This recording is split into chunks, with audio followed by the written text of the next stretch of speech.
Менің атым Ләйла, жасым 27-де. Өмірім қалыпты, үйленгеніме 3 жыл болды. Күйеуім Ерлан, ол жиі сапарға кететін. Оның әр кеткен сайын мен үйде жалғыз қалып, уақытты күтуге арнайтынмын. Bir күні жұмыстан қайтып келе жатып, жол апатына түстім. Көлігімнің дөңгелегі жарылып, жол шетіне шығып кеттім. Жарақатым аса ауыр болмаса да, бірнеше апта ауруханада жатуым керек болды. Ал Ерлан дәл сол уақытта шетелдік сапарда еді. Ол қатты уайымдады, бірақ елге қайта алмады. Сол себепті мені ауруханада жиі іздеп келіп жүрген бір адам болды. Оның ең жақын досы Арман. Арман бізбен көптен таныс. Көңілді, әзілқой, бірақ жауапкершілігі бар азамат. Жасы 30-ға жаңа келген. Ол менің халімді білуге күнде келіп тұрды. Алғашында болмаған ыңғайсыз көрінген, бірақ уақыт өте оның жанымда болуы көңілімді көтеретінін сезе бастадым.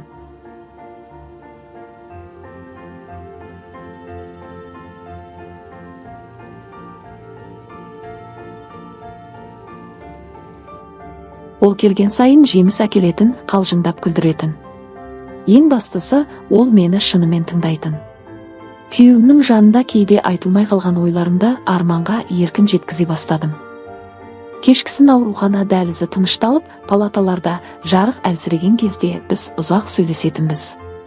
Оның жанарында бір жылулық бар еді.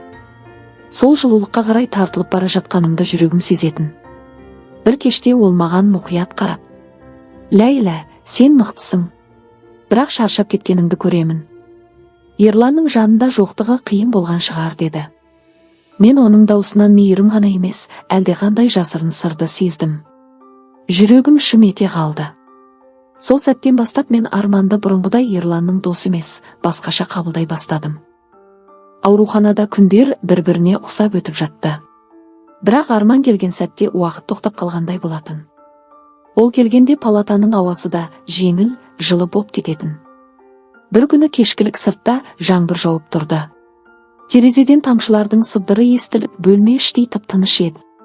Арман әдеттегідей әңгімелесіп отырды да, кенет үнсіз қалды. Оның жанарындағы көзқарас бұрынғыдан өзгеше еді. «Ләйла, сен соңғы күндері маған түсініксіз әсер етіп жүрсің», деді ол төмен дауыспен. Мен таңырқап күлімсірегендей болдым. «Қалай сонда?» дедім жай ғана. «Білмеймін, сенің қасыңда отырсам, уақыттың қалай өткенін сезбеймін». Әзіл емес, шыным. Жүрегім дүрсілдеп қоя берді. Мен де бұл сөздерді іштей күткендей едім. Бірақ айтуға батылым жетпейтін. Кешкісін ол тағы келді. Палатада бізден басқа ешкім жоқ болатын. Әңгіме біртіндеп сырласуға, жасырын ойларға ұласты. Біз екеуміздің арамыздағы шекараның күннен күнге жоғалып бара жатқанын анық сездім. Арманның қолы үстелдің үстінде менің алақаныма абайсызда тиді. Сол сәтте денемді ыстық ағыс шарпығандай болды. Қолын тартып алар ма екен деп күттім, бірақ ол қозғалмады. Керісінше, саусақтар менің қолыма жеңіл қыса түсті. Мен көзімді төмен салдым. Бірақ жүрегімдегі дауыс анық естілді. Бұл тыйым, бірақ мен соған қарай жүріп барамын. Сол түні алғаш рет мен өзімді кінәлі сезінсем де, Арманға қарай іштей ұмтылғанымды жасырмадым. Ауруханадан шыққан күнім есімде. Күйеуім әлі сапарда еді. Арман көлігін айдап келіп, мені үйге өзі жеткізді. Күн бұлтты, көктемнің қоңырсалқы желі есіп тұрды. Үй іші бос, тыныш болатын. «Жалғыз қалмай-ақ қояйын ба?» деді ол есіктің қасында тұрып. «Білмеймін», дедім күбірлеп, өзім де жалғыздықтан қорқып тұрғанымды сезіп. Ол кіріп келді. Біз ас бөлмеде отырып шай іштік. Әңгіме баяу басталды, бірақ көзқарастарымыз жиі түйісетін болды. Ауаның өзі біртүрлі қоюланып, әрбір үнсіздік жаңа мағына алып бара жатты. Арман қолын үстел үстінде менің саусақтарыма жай ғана тигізді. Бұл жолмен тартылған жоқпын. Қайта жүрегімде әлде бір аңсар оянды. «Ләйла», деді ол сыбырлап көзіме тіке қарап. «Біз қателікке барамыз ба, білмеймін. Бірақ сені қазір осылай қалдыру қолымнан келмейді». Оның сөзінен кейін бойымды ыстық толқын қарып өткендей болды. Мен қарсы шығуға тырыспадым. Қолымды өзінен өзі оның алақанына қойдым.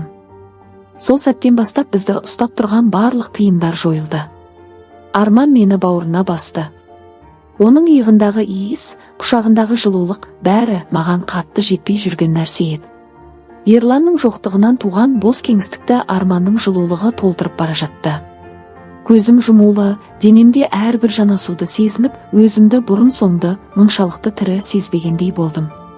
Біз асықпай, үнсіз ғана бір-бірімізге жақындай түстік. Оның қолы арқамды сипағанда, ішімдегі барлық күдік пен қорқыныш ұмыт болды. Бұл сәт құмарлық емес, екеуміздің де ішімізде ұзақ уақыт бойы жиналып келген жасырын аңсардың ақтылуы еді. Біз бір-бірімізді таба отырып, сол аңсарға беріліп кеттік. Сол түні біз шегінбедік. Арман екеуміздің арамызда жасырын құмарлық толығымен еркіндік алды. Уақыт тоқтап қалғандай болды, тек екеуміз ғана бармыз, қалған дүние ұмыт болды. Таң ата ол үнсіз киініп алды. Көзінде бір жағынан жылулық, бір жағынан қорқыныш бар еді. Біз не істедік, Ләйлә? Деді сыбырлап. Мен жауап бере алмадым. Көңілімде мың түрлі сезім арпалысып жатты. Бір жағынан кінә, бір жағынан тоқтаусыз тартылыс. Келесі күндер ауыр өтті. Арман жиі келмеді. Тек анда-санда хабарласып, жақсысың ба деп қоятын. Әр сөзінен қашып жүргендей сезілетін. Ал Ерлан іс-сапардан оралды. Ол мені сағынып келді, мейірімін төкті. Бірақ менің көзімде бір сыр бар екенін сезгендей болды. Жаным, сенде бәрі дұрыс па? Деді ол. Мен күлген болдым. Бірақ шымалай дүлей еді. Арманмен болған сәтті ұмыту мүмкін емес еді. Сол бір түн менің өмірімді екіге бөлгендей болды. Кейде мен өзімді алдағандай сезіндім. Бұл тек жалғыздықтан туған әлсіздік болды деп жұбаттым. Бірақ жүрегім Арманды ойлаудан тыйылмады. Оның жанары, құшағы, дауысы бәрі ойымнан кетпейтін. Мен сол күннен кейін түсіндім. Адам кейде өзін мықтымын деп ойлағанымен, тыйым салынған бір сәттің алдында әлсіз боп қала екен. Қазір менің жанымда Ерлан бар. Ол менің күйеуім, менің отбасым. Бірақ жүрегімнің бір түкпірінде Арманға деген жасырын жылылық әлі сақталған. Бұл жылылық ешқашан ашық айтылмайды, ешқашан қайталанбайды. Бірақ ол бар. Және мен сонымен өмір сүріп келемін.